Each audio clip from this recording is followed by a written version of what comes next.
So Kalispera. Unfortunately, that's one of the three words, three phrases I know in Greek, so I have to switch to English. Thanks for having me here. So being the first in the panel, let me start with the macro view, okay, and then I will get to the disruption. So in the past 5 years, the global GDP of the world has been growing around 2% annually. 40% of the nominal GDP growth is coming from China. So if we take out China from the equation, that leaves 1.5% GDP growth annually, globally, for the past 5 years. Now, US and Europe did a little bit better in the past 2 years, but that's the overall figure. That's pretty much how the market grows, and companies have hard time growing faster than the market. The S&P 500, the revenues of the S&P 500 companies grew 1% annually in the past 5 years. So pretty much in line with the GDP growth. Now, if the revenue is growing by 1%, unless there is a serious innovation, the profit is growing by 1% as well. And the investors and stakeholders and the stock owners are not happy with that. So there is a challenge, there is a pressure on the companies to grow faster than 1% their profit line. Now, there are two ways to grow the profit, either increasing the revenues or decreasing the expenses.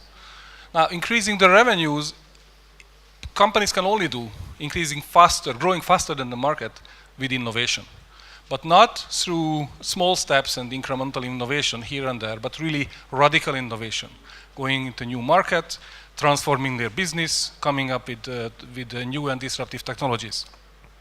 It's easy to say, but it's not really happening. And what we see is that in the market, from 2000, more than half actually of the Fortune 500 companies went out of business, either went bankrupt or was acquired, which means that for half of the companies, half of the biggest global companies, they couldn't do the transformation. They couldn't cope with the change. Now, there are several reasons for that. I just want to highlight two for today. One is that the average tenure of the CEO is 18 quarters, and it's decreasing. 18 quarters is 4.5 years. So when a CEO gets appointed, he or she has 1 or 2 years to prove himself or herself. Now, to start a major business transformation, come up with a totally new technology, a new market, or new business model, to see the result, it takes longer time than 1 or 2 years. Just take Tesla. Elon Musk came up with the great idea, started to produce cars 6-7 years ago, and they are still heavily on negative profit. So it takes time. That's why many of the CEOs don't jump and don't initiate major transformational change. The second major reason is that if a company is under pressure, one of the easiest way of cutting expenses, focusing now on the expense side, is cut back on innovation budget. It's a short-term solution. It's easier than downsize, easier than restructure, and then can improve the profit line. Now, unfortunately, long-term, it opens the door for disruptive companies.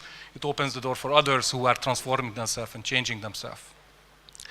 So that's how we see the transformation or the disruption taking place, that there is a pressure. Some of the companies are not able to adequately respond to the pressure and increase the profit because missing one or the other direction, either not able to increase the revenues or decrease the expenses because of the several reasons I mentioned. Now, if you take a look to the disruptive companies which came to the market, the Ubers, the Airbnbs of the world, or like as Facebook is really disrupting the media industry, those companies are really heavily relying on IT, digitalization and IT.